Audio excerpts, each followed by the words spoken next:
The other alternative to that is to do less of a blog style and have more of your static information.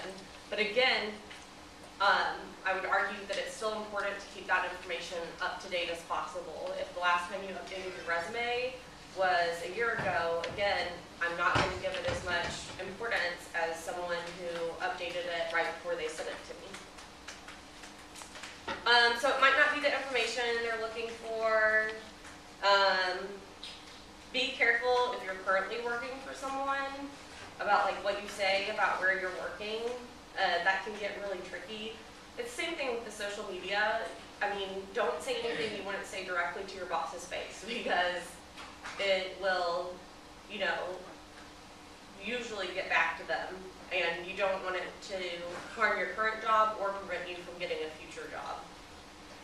A resume is kind of a structured document, so like I said, when there are 70 and, you know, or more people applying for a position, it does give you a little bit more of a structure to go through and compare them on. But I think sometimes breaking out of that structure is a good thing. And again, this would be in addition to your resume. And like I said, resume is still expected. So again, you can use these blogging tools to set up more website-looking sites. So these are the ones we're going to go through today. I'm going to talk about WordPress, Blogger, and Tumblr. Those are kind of my 3 preferred ones, but there are a ton of them. If you just Google blogging tools, you will see that there are an endless amount of options for creating these sites. But I wanted to try to give you guys some free and easy to set up options to go through today. So WordPress.com is a site I set up with WordPress, and WordPress hosts my site for me. So it literally takes minutes to get your blog up and running. I would click sign up now to sign up. I've already signed up, obviously, so I'm going to log in just a second. Here you can see all the different kinds of sites people are making with the WordPress platform. WordPress is by far the most popular blogging platform right now. If you've been to the Women's Center website, it's a WordPress template. So if you decide to go to WordPress, I want to just point out that there's this great 10-step walkthrough, and it will literally walk you through each step of the process of creating this site. So that is a great tool, and I really recommend that you look at that.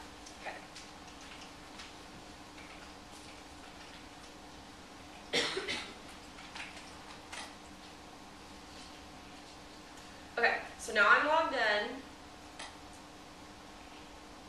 I'm going to go to my blog. So this is the front end. Really, it can look like whatever you want it to, but your dashboard is the back end of your website. So creating pages, which pages are typically going to be more of your static content. So that I would think would be more of like your resume, your about me kind of section, maybe some references. So not like daily updates or postings. This is more static information. So to create a new page, I'm just going to do add new. And it's all in this easy to use visual editor. So I would enter my title here. So let's say I wanted this to be a resume. Now down here, a couple tricks. Each of these tell me what they do when I pause on them. So if you're not sure what a button does, just pause on it. This guy right here gives you a whole nother row of functionality to work with in that text. So let's just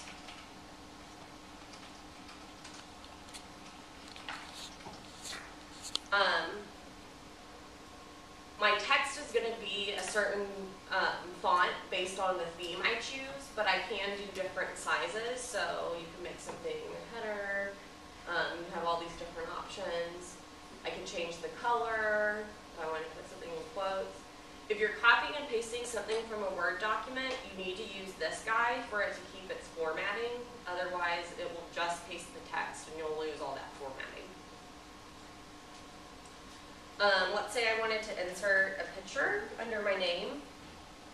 That's right here.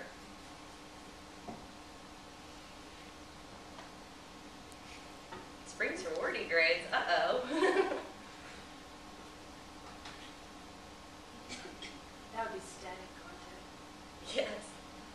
So here I can put a title. All alternate text is that showed up when I paused on those buttons. So if you, I don't know, maybe wanted to, if they moused over your photo, for it to say fun, energetic, and people-friendly person or something, you could do that in this alternative text.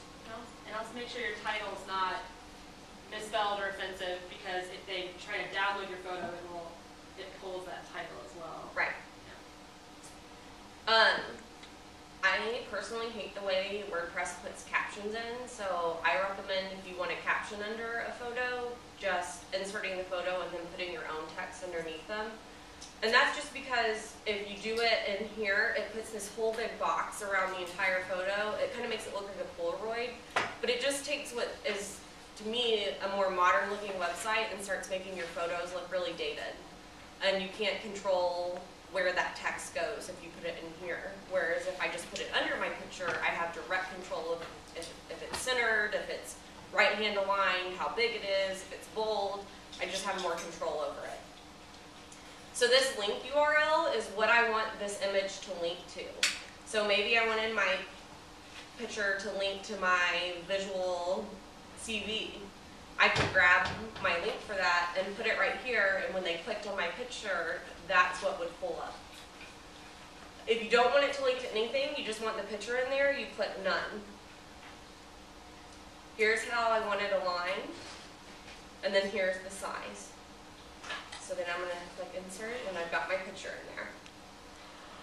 If you want to put a link for something, like let's say I wanted to link my name to something, you click that little hyperlink button, and there's where I can put what I want it to link to. I honestly don't take the time usually to put a title. It doesn't show. So if you do put one, just, again, be conscious of what you're putting there. And then if you're taking them to something that's outside of your site, I recommend clicking this open link in a new window. So what that means is they're not going to be taken away directly from your site and have to click back several times to get there. It's going to open that link you're giving them in a new window. Or we have this link to existing content, so I could link to other pages or posts I have.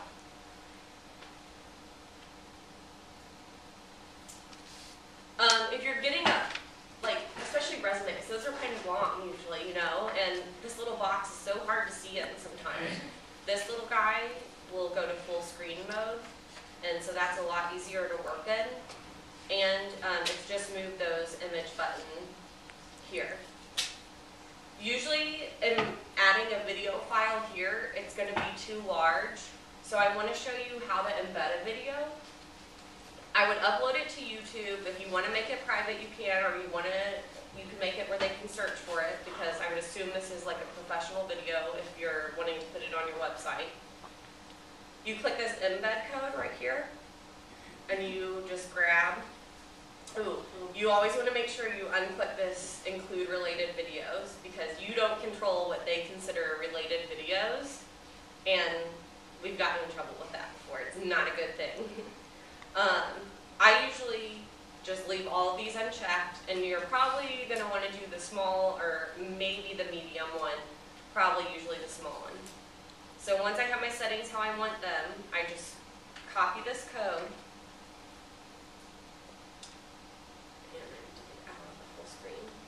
So in this visual text editor, I can get to where I want to be, and then I have this HTML tab right here, and so if any of you know HTML, you can go crazy in here. Or if you don't, all I want to do is get to the bottom and embed my video code. So before we look at it, Here's some sharing buttons, so that will give people the ability to post it on Facebook, tweet it, like it, whatever. So you can turn that on or off based on your preference. And then here's where I assign parents. So if I wanted resume to be under about, I want it to be a drop down under about, I make about its parent page. So that's how you're going to get a hierarchy of pages. If I want resume to be its own main navigation item at the top, then I'm just going to leave it without a parent. And then I can control the order of things. So if I want about to be first and I want resume to be my second navigation item, I'm going to use that order field right there. And